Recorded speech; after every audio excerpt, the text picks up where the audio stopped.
Olá, vamos falar de tuberculose, mas vamos fazer uma coisa um pouco mais específica. Vamos falar da tuberculose pulmonar. Tuberculose pulmonar é a mais frequente, é a mais comum, e quando a gente usa esse termo tuberculose, a gente está querendo falar de tuberculose pulmonar. A tuberculose pulmonar é causada por uma bactéria chamada de bacilo de Koch, no nome científico, Mycobacterium tuberculosis. É uma bactéria ancestral. Já se identificou o vestígio dela em múmias do Egito e tudo mais. E essa bactéria vive no nosso meio, então, há milênios, e ela tem muitas capacidades peculiares.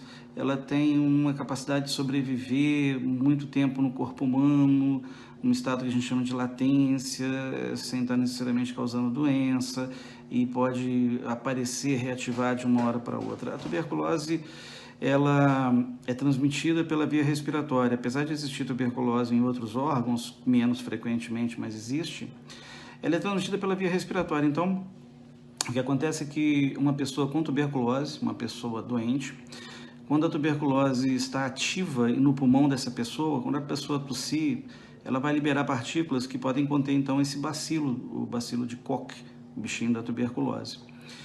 E aí a gente entra em contato com esse bacilo pela primeira vez dessa forma, aspirando o bacilo que está no ar, que alguém liberou, algum paciente doente, sabendo ou não do diagnóstico, geralmente sem saber, a pessoa libera aquilo ali e você vai e aspira. Bom, pois bem, aí o que acontece? Quando você tem o primeiro contato com esse bichinho, geralmente é na infância, é muito comum ser na infância, porque ele é muito frequente. A maior parte das pessoas não tem doença, ou tem uma doença subclínica, parece uma gripezinha leve que passa. Algumas crianças podem desenvolver uma pneumonia pelo Mycobacterium tuberculose, mas isso é bastante raro. Mais frequentemente, o organismo da criança reage contra o bacilo e adormece esse bacilo, e ele fica presente no corpo da pessoa, mas de uma forma que a gente chama de latente. Aí mais tarde, no futuro, com o corpo já com algumas reações diferentes, por já ter encontrado o bacilo uma vez na vida, tanto você pode aspirar o bacilo de novo, vindo de outra pessoa, quanto também esse bacilo que ficou dormente, latente, ele pode voltar a se multiplicar, por exemplo, quando a pessoa fica com uma imunidade deficiente por qualquer motivo. Bom, seja pegando o bacilo de fora de uma outra pessoa ou reativando aquele bacilo que ficou dormente, essa situação clínica ela vai gerar a chamada tuberculose pós-primária, que é a forma clássica da tuberculose, onde o bicho começa a crescer e destruir pulmão. Novamente, a gente pode ter situações com baixa expressão clínica, então algumas pessoas com um sistema imunológico que se recupera bem, com uma qualidade de vida boa, boa alimentação, às vezes o próprio organismo reage contra o bichinho e segura a infecção.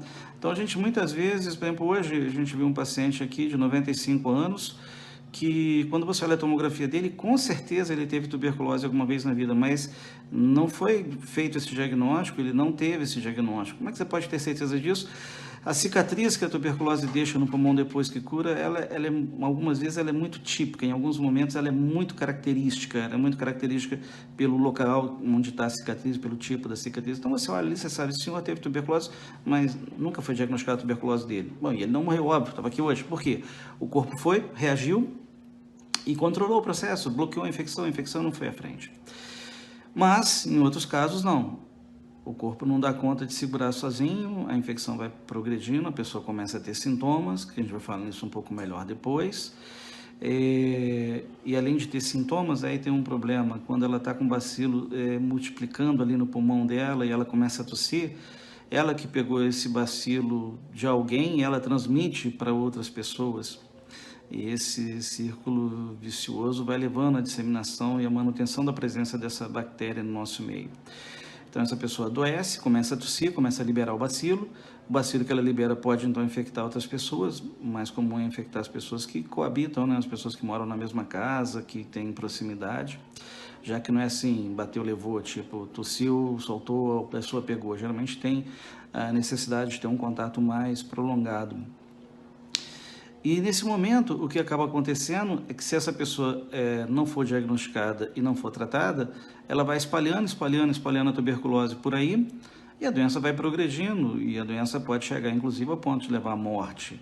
Em certos locais de problemas socioeconômicos muito sérios, em pessoas que abandonam o tratamento seguidamente por diversas questões, a tuberculose mata, ela continua sendo uma causa de mortalidade elevada. E isso é muito chato, é muito ruim, porque é uma doença tratável, é uma doença curável. Então a pessoa vai estar morrendo por uma doença que, assim, digamos, entre aspas, não precisava, para a qual a medicina já tem tratamento curativo. Então, essa pessoa, se fosse diagnosticada e tratada corretamente, ela seguisse o tratamento corretamente, ela não iria morrer. Vale a pena também comentar o fato de que se a gente conseguisse identificar e tratar todas as pessoas com tuberculose da face da terra pulmonar, a tuberculose desapareceria, porque a única forma da gente contrair a tuberculose clássica é pegando de uma outra pessoa. Então, se a gente conseguisse fazer isso, a gente conseguiria, teoricamente, erradicar a tuberculose da humanidade. Mas, como a gente já falou no começo, é um bichinho traiçoeiro, esperto, que sabe sobreviver, que trapaceia e que está aí nessa guerra com a gente aí há milênios.